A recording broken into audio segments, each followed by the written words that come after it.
El Ministerio Internacional Nueva Vida en Cristo presenta Momentos de Reflexión, un mensaje para su vida diaria, con el pastor Misael Ocampo Rivera.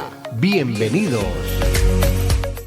Hola amigos, cordialísimo saludo, bienvenidos a la reflexión en el día de hoy.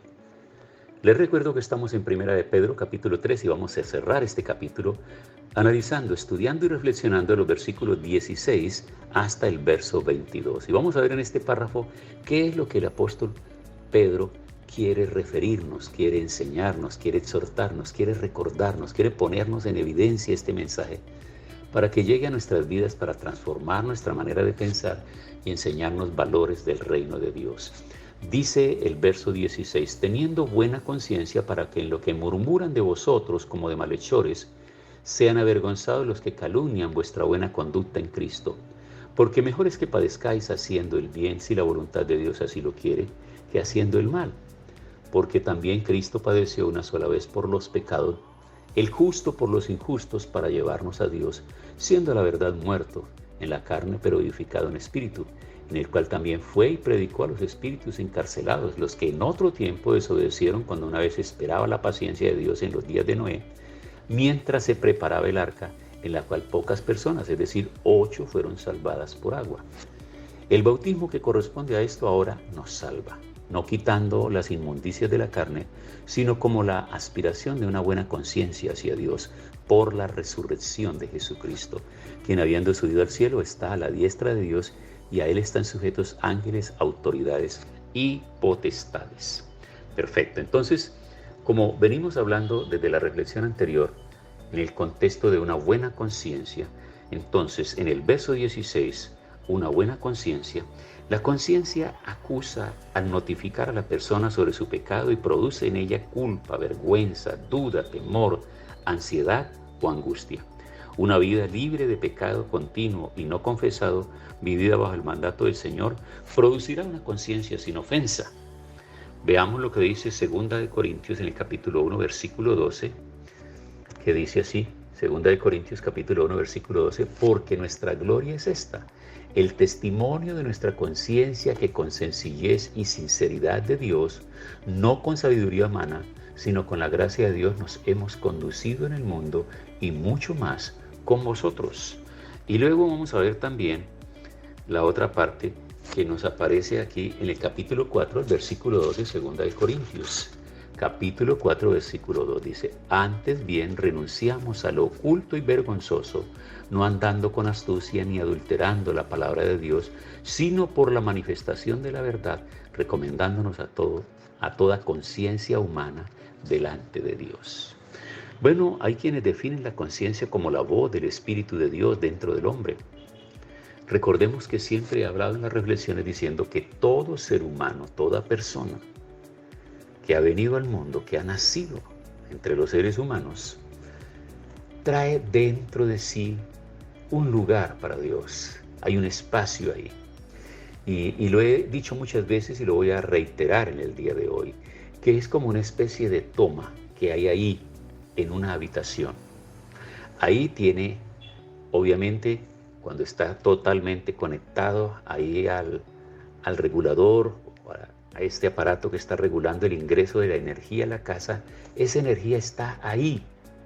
Pero tú no la vas a ver, tú no vas a saber que está ahí activa en ese lugar hasta que no enciendas un bombillo, hasta que no conectes algo, hasta que no enchufes algo, no vas a descubrir lo que hay en esa habitación y lo que hay en ese toma.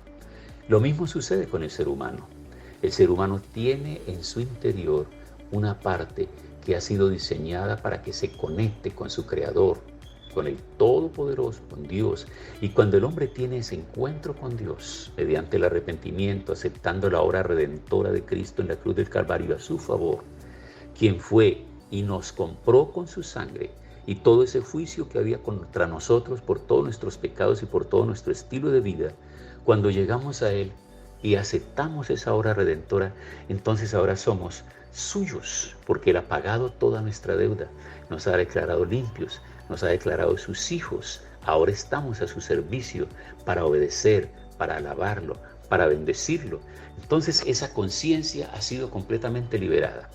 Ustedes han escuchado aquellas frases, y en aquellos momentos cuando las personas dicen, es que, no sé, tengo un asunto, un motivo de conciencia, yo tengo que hablar con alguien, yo tengo que pedir perdón, a mí me atormenta algo, no sé qué sucede. Por ejemplo, hay mujeres que deliberadamente se han practicado se han practicado abortos. Y entonces se liberaron, su vientre fue libre de esa criatura que se estaba gestando allá, pero su alma, su conciencia no. Y escuchan, y tienen sueños, y tienen pesadillas, y escuchan voces, y hacen tantas cosas, porque son presas precisamente de muchas cosas que ellas necesitan que eso salga de ellas, que salga de sus sentimientos, que salga de su mente, que salga de su alma, que puedan ser completamente liberadas. Y están atormentadas a veces incluso por espíritus perversos y malignos que necesitan ser liberadas. Muchas veces personas no tienen tranquilidad, y cuando las personas no tienen tranquilidad, su rostro no tiene tranquilidad, sus ojos, que son las ventanas del alma, no muestran tranquilidad. La razón por la cual muchas personas cuando están hablando, muchos padres cuando están hablando con sus hijos y saben que sus hijos no están diciéndoles la verdad, les piden que los miren a los ojos, porque normalmente quien miente, quien está ocultando algo y no lo quiere revelar, no tiene el valor de levantar sus ojos y mirarlo, porque cuando están frente a frente esas pupilas, cuando se ve esa luz que surge de un ojo para ir al otro, en ese destello, cuando se encuentran esas miradas, se puede descubrir lo que está ocultando la otra persona. Algunos tal vez en el color de su rostro, otros cambian, muestran facciones de temor, muchas cosas aquí. Está hablándonos de una conciencia limpia, y esa conciencia limpia significa que no nos acusa, que nos deja vivir tranquilos, que podemos levantar nuestra frente en cualquier lugar, en cualquier escenario, que no tenemos nada que temer. No hay por qué huir, no hay por qué agachar la cabeza, no hay por qué tener temor cuando la conciencia precisamente no nos acusa. Y entonces, si esa conciencia no nos acusa, estamos libres, estamos bien. Y sigue diciendo aquí, entonces, que una vida libre de pecado continuo y de ese pecado que estaba ahí no confesado, pero que luego ha llegado a ser puesto en evidencia y ha salido del corazón de la persona y ha llegado delante del Señor, entonces ahora hay una conciencia sin ofensa. Hay una conciencia que lo hace sentir tranquilo. Y ahora, cuando estos acusadores vienen para tratar de infligir vergüenza al hombre o a la mujer de Dios, a ese joven universitario, a esa señorita allá en el trabajo, a ese hombre allá en el trabajo, a esa mujer en el trabajo, cuando los amigos tratan de avergonzarlo por causa del evangelio y de la fe que él profesa, pues esas personas no podrán afectar la conciencia de este cristiano porque él está actuando correctamente. Y por el contrario, cuando ellos se dan cuenta que en medio de todas estas situaciones esta persona mantiene su fe, mantiene su comportamiento, mantiene su testimonio, serán avergonzados. Estoy recordando ahora una historia.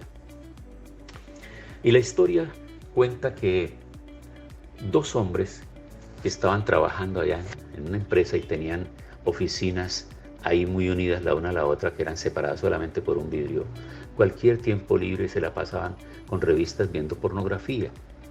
Pero uno de ellos fue despedido, así que ahora contrataron a un hombre cristiano que llegó, y lo primero que hizo el vecino de la oficina de enseguida fue levantarle, la bienvenida fue a través del vidrio mostrarle la revista de pornografía, y luego en el tiempo libre decirle, bueno amigo, bienvenido, aquí tenemos el postre para nuestro tiempo libre, pase usted cuando disponga, venga aquí a mi oficina y vamos a divertirnos y vamos a ver esto, toda esta pornografía y todas estas cosas, porque esto es lo que nosotros como hombres tenemos que ver. No obstante, este hombre cristiano que llegó no le prestó importancia a eso y finalmente terminó por ocupar todo su tiempo para hacer sus trabajos, de manera que el otro se sintió muy mal, empezó a hablar mal de este cristiano, empezó a maltratarlo y a decirle palabras inadecuadas. Pero cualquier día le llegó la notificación al empleado antiguo que su contrato iba a ser cancelado, y entonces rápidamente salió de su oficina y se metió a la oficina del hombre cristiano y le dijo: amigo, yo quiero pedirte que hagas una oración por mí. Haz una oración por mí, estoy en un momento muy duro y muy difícil. Parece que me van a cancelar mi contrato. Y este hombre cristiano le dijo: pero ¿y tú por qué no oras? Y él dijo: no, yo no puedo hacerlo. Hazlo tú. Tú eres un hombre limpio, tú eres una persona que Dios escucha. Yo quiero que tú me ayudes en este momento de oración. Entonces, la reflexión alrededor de esta experiencia es: ¿qué tal que este otro joven cristiano entonces hubiese llegado a hacer exactamente lo mismo que su compañero le estaba proponiendo, y que el anterior, el que había salido despedido, hacía con su amigo ahí en sus tiempos libres? Pero este hombre se mantuvo. Y esa es la idea, de mantenernos limpios, porque Jesús dijo que nosotros somos la sal de la tierra y que nosotros somos la luz de la tierra. ¿Y cómo lo somos? A través de nuestro testimonio. El mayor impacto de las personas no es lo que tú les predicas. El mayor impacto de las personas es lo que tú vives y la forma como tú vives. Por eso es importante, dice, que tengamos una buena conciencia para que quienes nos acusan de cosas que no son reales, ellos entonces también entiendan y sientan vergüenza. Ahora, si tenemos que padecer por esto, que eso es lo más seguro, tendremos que padecer acusaciones, maltratos, muchas cosas, entonces nos alienta diciendo: porque también Cristo padeció. Pedro quería alentar a sus lectores en medio de su sufrimiento al recordarles que aún Cristo sufrió de manera injusta, porque había sido la voluntad de Dios. No obstante, Él tuvo un triunfo maravilloso y fue exaltado a lo sumo para sentarse a la diestra de Dios, mientras que todos los demonios causantes de su sufrimiento quedaron sujetos para siempre. Esta parte nos muestra a nosotros entonces la importancia de guardar nuestro testimonio y de recordar que Cristo no la tuvo fácil, siendo Dios hecho hombre, no la tuvo fácil y no buscó el camino fácil. Él aceptó el sufrimiento, aceptó el desprecio, el maltrato y finalmente la muerte, la peor muerte que el Imperio Romano infligía a sus enemigos. Era la crucifixión pública delante de todo el pueblo. Allá crucificaban a todos los enemigos del imperio, a los antisociales, aquellos que consideraban peligrosos. Y Jesús aceptó eso, esa burla, ese escarnio, todo, llegar a ese lugar por amor, para comprar nuestra salvación, para liberarnos de nuestros pecados y para hacernos personas nuevas. Tiempo para orar en el día de hoy, dar gracias a Dios por ese ejemplo maravilloso que en Cristo hemos podido recibir y que Él nos da las fuerzas nuevas cada día para ello. Queremos agradecerte, Señor, esta palabra y esta enseñanza, porque tú estás para fortalecer nuestra fe cada día. Ayuda a cada persona que escuche esta reflexión, al que trabaja ya en la empresa, en la universidad, al estudiante universitario, al ama de casa, a todos aquellos que en uno y en otro lugar estamos teniendo presiones sociales, espirituales, teniendo presión de unos y otros y opresión también, Señor, pero que podamos mantenernos en la fidelidad como te mantuviste tú aquí entre los hombres para comprar nuestra salvación. Gracias en el nombre de Jesús. Amén. Hemos disfrutado de un gran momento de reflexión con el pastor Misael Ocampo Rivera. Un mensaje lleno de amor, esperanza y felicidad para tu vida. Los invitamos a compartir este mensaje con sus amistades y en sus redes sociales. Búsquenos en YouTube y Facebook como Ministerio Internacional Nueva Vida en Cristo y en Instagram como @MinInternacional Nueva Vida. Momentos de reflexión.